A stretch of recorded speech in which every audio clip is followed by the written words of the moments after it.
Moto camping. Sabi malalim daw to. Maulan ngayong umaga.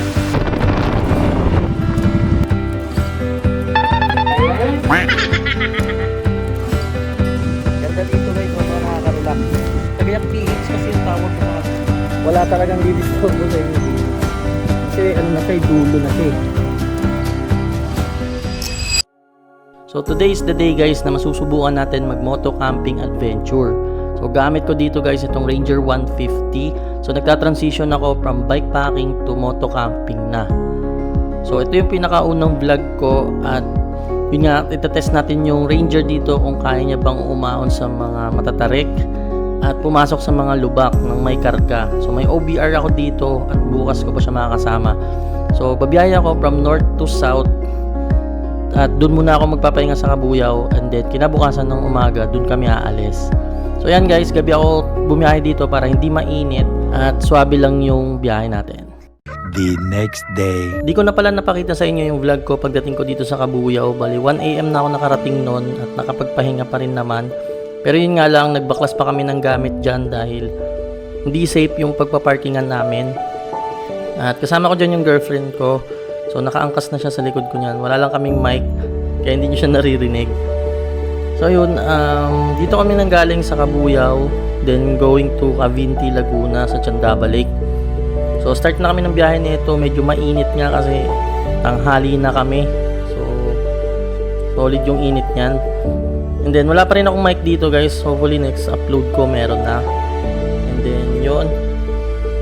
So wala, chill lang kami dito na travel kasi first ano ko pa lang to, long ride. So break-in na rin to kasi dito natin matetest yung motor kung may lalabas ba na sira or something. Ulit pa may gasoline station.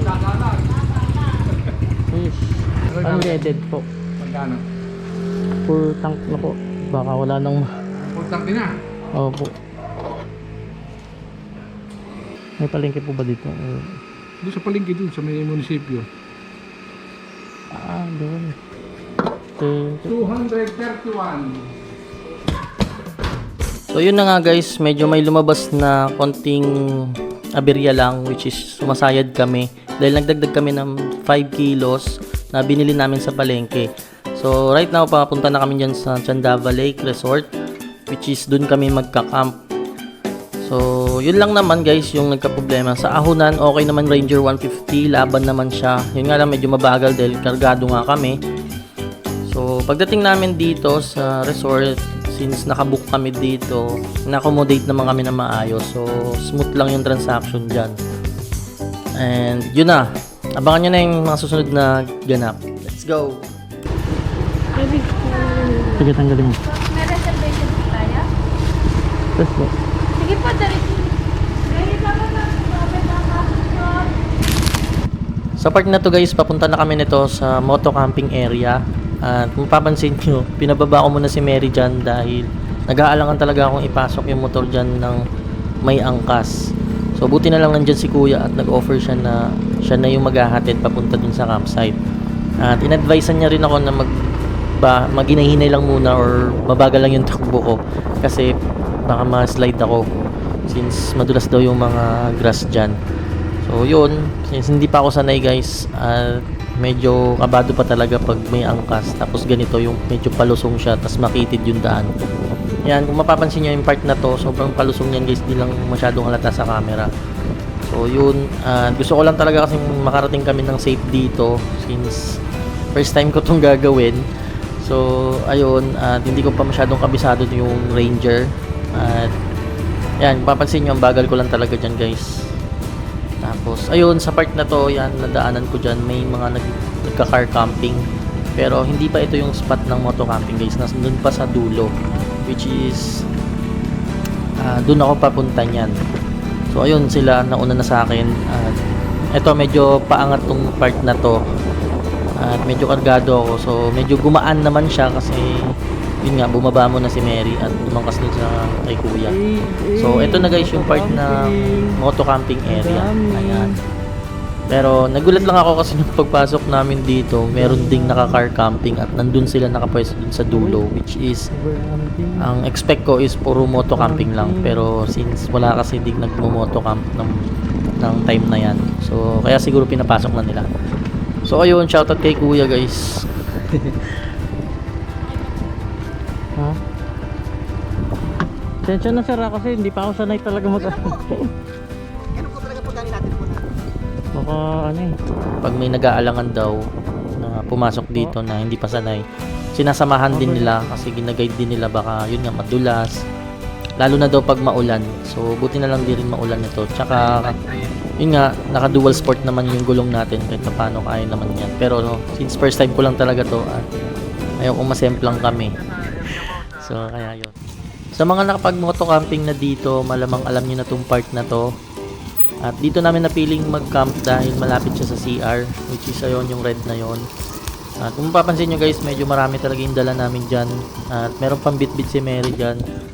At ayan, kargado tayo, may tent sa likod at yung sa harap. Tapos may cooler pa. So una namin sinet-up guys is yung fly sheet. Yun yung parang bubong ng tent. Nilagyan namin ng ganito kasi nga baka umulan, which is tama na yung prediction ko. Sabi pa naman ni kuya kanina, maganda daw yung weather, matagal na daw hindi umuulan dyan. Hanggang sa nagdadalawang isip pa kasi akong i-set up yung fly sheet kasi syempre dagdag din to ligpitin. Pero since gusto nating ma-experience yung full na, at saka dinala ko rin kasi yan, so dagdag bigat din yan. Kung hindi ko siya i-set up, diba, sayang din. At ayun nga, akala namin masusolo namin tong part na to. At ayun, may biglang dumating na magka-car camping. So, medyo tumabi sila sa amin dyan. So hindi na lang nakita sa GoPro dahil nalobat ako. Oh my God, bro. Okay guys, nandito tayo ngayon sa Candaba Lake Resort dito sa Cavinti, Laguna. Actually, first moto camping ko to guys sa Gayak PH. So nag-transition tayo from bike packing to moto camping na. Ganda dito guys, solid. Tapos naisipan pala namin dito mag moto camp kasi dahil doon, ayun o, yung CR na yon, sobrang laking bagay kasi nun guys pag nagka-camp, yung malapit kayo sa CR, tapos may lababo. So ayun siya. And then napanood ko kasi to sa vlog din, marami nang gumawa ng vlog dito at yun nga, nakita natin na, at isa pa pala yung maraming puno tulad nito. So sobrang daming puno, di ba? Nakikita nyo. So maraming pwedeng pagsabitan, talian ng tent, di ba? Isa din maganda din dito yung hammock. So pero ngayon yung setup namin, naka-tent kami. Ayan, kasama ko dito si Mary. Ayan, nandiyan siya sa loob. So tapos lang namin magluto and then ayan, tignan nyo na lang yung setup natin. Let's go.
Natuloy na din eh.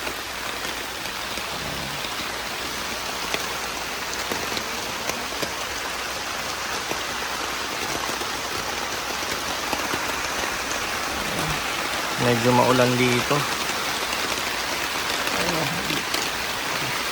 So yun guys, medyo maulan ngayong umaga. At ayan o, nakikita nyo diba?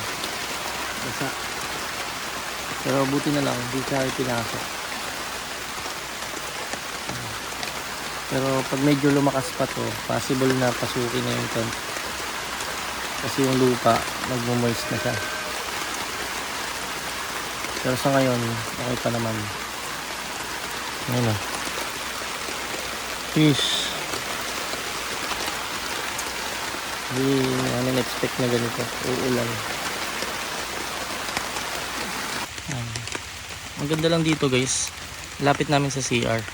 Ano, ayun siya. Tapos dito kami. Naka-setup. Fish. Ang gamit natin is Moby Garden. Team Kaki. So yan yung motor. Ito na pala guys yung day 2 namin dito sa Chandava Lake. At umaga pa lang umulan na siya. Kaya kami dito nagluto sa may lababo, which is bawal talaga dito. Nakiusap lang kami kasi baka mabasa yung uling. So ayan, magbabrunch na kami dito kasi medyo late na rin kami nagising. At ayun, nag-prepare lang dito si Mary ng kakainin namin. Tapos yun, at kung mapapansin nyo, kami na lang yun nandito dahil umalis ng maaga yung mga katabi namin, yung mga nagka-camp din. At ayun, sakto mga tanghali, tumigil na yung ulan. Ay di, actually mga 10 AM pala siya tumigil. So yun, mas na-enjoy na namin itong part na to kasi nga kami na lang yun nandito at nakakapunta-punta na kami dun sa kubo.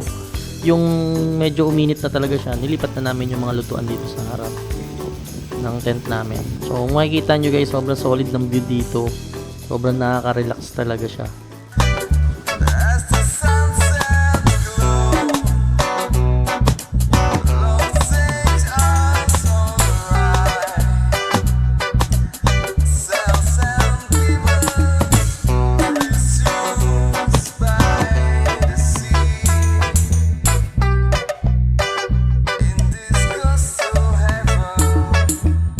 Ganda dito guys, sobrang nakaka-relax.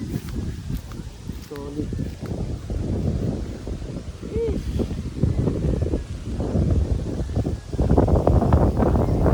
Tapos dito pwede daw maligo dyan.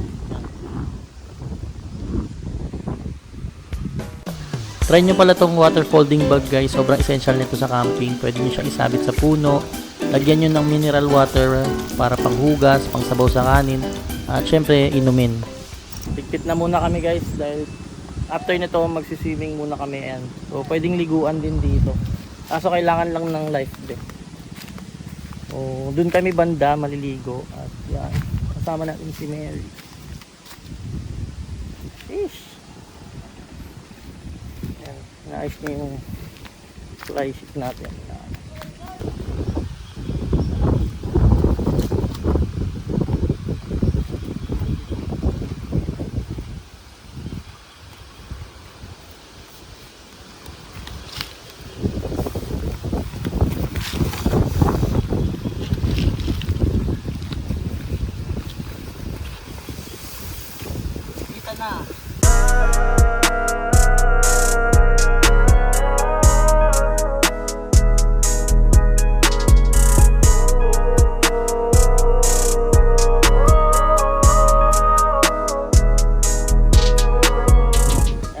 Setup na after ito maliligo lang kami dun sa lake. Then and may mga binago tayong setup dito. Ayan. Kasi yung kahapon medyo mabigat sa likod, so ito nilipat ko na dito. May isa tayong bag na nilipat na. Then yung kasi kahapon medyo sumayad kami, so ngayon sana hindi na ulit mangyari yun.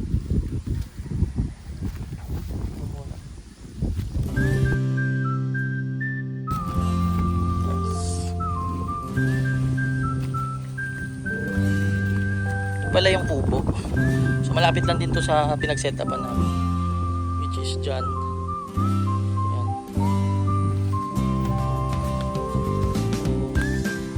Pinayagan naman kaming gamitin muna dito guys. So yun, ang ganda dito talaga, solid. Yan. So yun guys, bali kami na lang ni Mary yung natitira dito. Sa part na to, motovlogging ay moto camping site to. So, ayun kanina kasi meron tao doon. So ngayon kami na lang. Then try namin dito maligo. Pero nire-record kasi nila na may life vest. No, diyan. Pero saglit lang kami, lulublob lang konti. Kasi sabi malalim daw to. Nasa 10 feet. And then ayun. So pwede din daw doon sa may kawayan maligo para may mahahawakan. Yan. So ito yung itsura dito guys. Yan yung 360 view. Ayan. Nandun yung sunset sa bandang dito. So diyan kami nag-set up. Bali kakatapos lang namin magligpit. Ayan. Kasi maliligo na lang kami din. Sibat na. Ayun. Let's go. Ayan guys. Ito pala yung isang spot. So kanina merong nag-camping dito. Ang ano lang dito, disadvantage, malayo siya sa CR. Yung CR kasi nandun sa akin pa.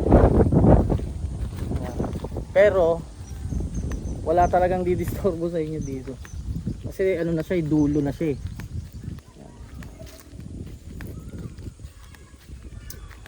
Kat mo na.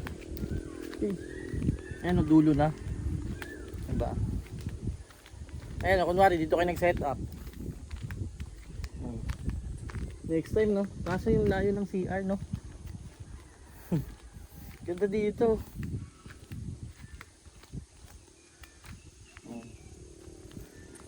Ayun. Tapos, ayun, may nire-rent silang gano'n, no? Kung gusto nyong hindi na kayo magka-camping, kumbaga no?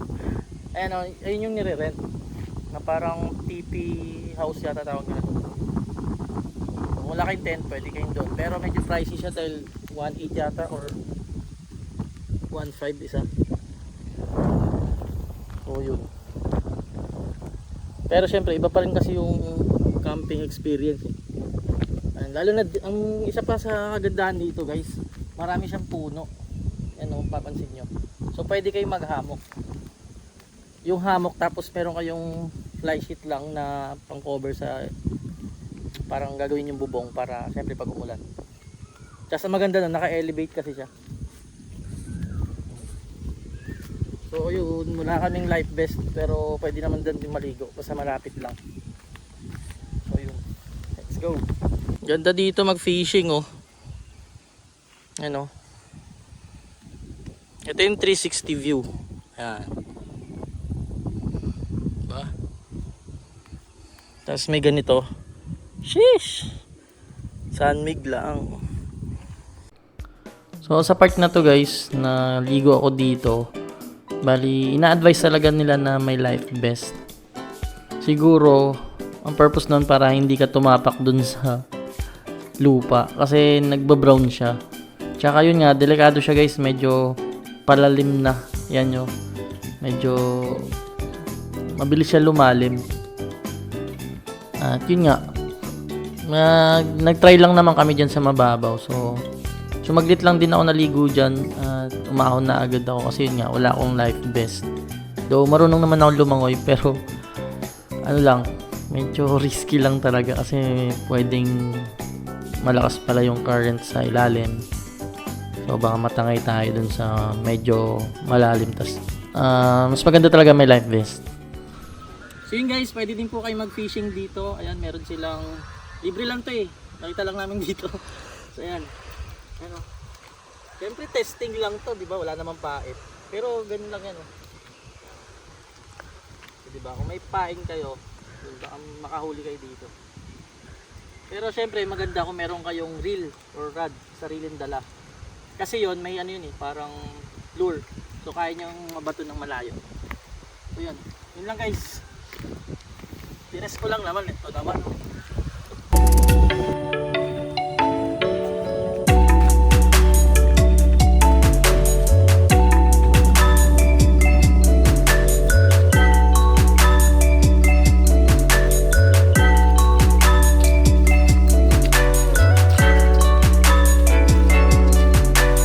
So kakatapos lang namin magbanlaw nito guys sa CR at ito nagagayak na kami paalis dito sa Chandaba Lake.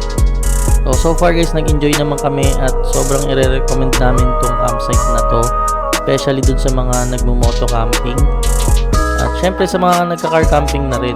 Sobrang nakaka-relax dito guys, talagang nakakapag-reset kayo. So ayun, sana mapasyalan nyo din at mag-enjoy kayo.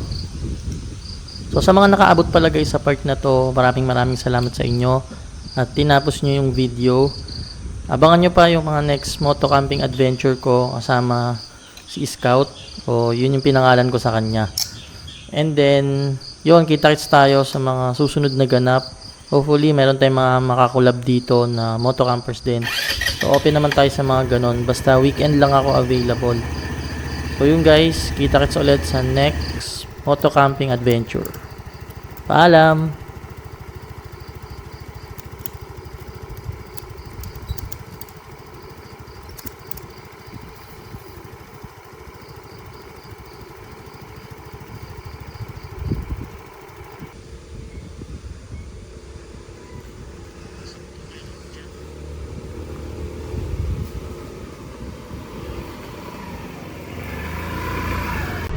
Ano ito? Wait lang, kaalis pa lang kami. Wala pang signal. Pero Papunta na? sasal ko agad. Doon na tayo sa may pang... Yeah. Ay, wait lang. Yung tapakan. Let's go. Hello. Tapos urong ka konti. Hello. Babalik ka ba doon? Sa ospital? Tama. Ay, hindi ko pa matindi. Wala pang signal dito. Hindi pa nagpapunction yung Gcash. Ayan. So,